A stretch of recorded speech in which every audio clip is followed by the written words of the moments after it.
So now we're going over the more popular method, solving systems of equations with elimination. That's the one where we add the equations.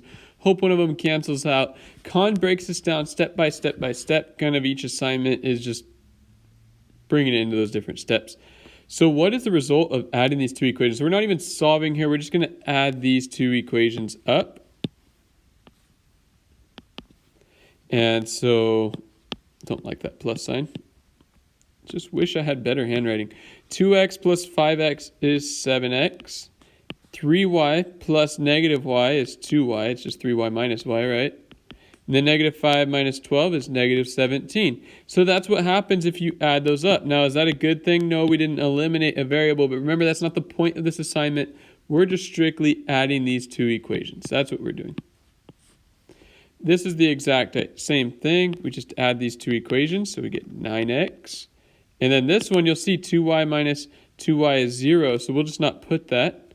Equals negative 7. So notice they're actually eliminated, which is kind of the whole goal of elimination, is to get rid of one of those variables so that way we can solve for x now, or y if it was the x that went away. But once again, we're just adding these two equations, whether it eliminates or not. We're not changing it. That's the future assignments.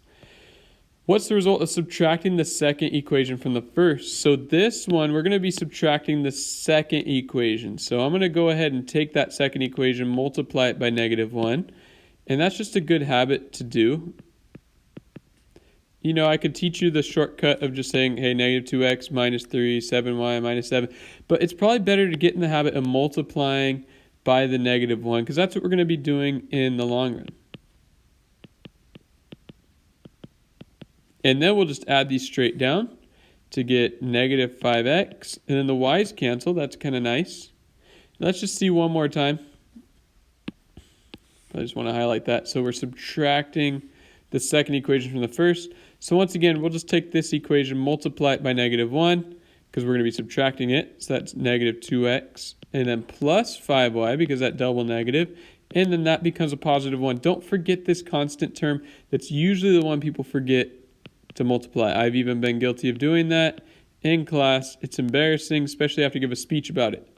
And then we just add straight down. The x's cancel out. 2x minus 2x goes away. Then we have 12y, and that's going to be a negative 7. And that's the idea of that assignment.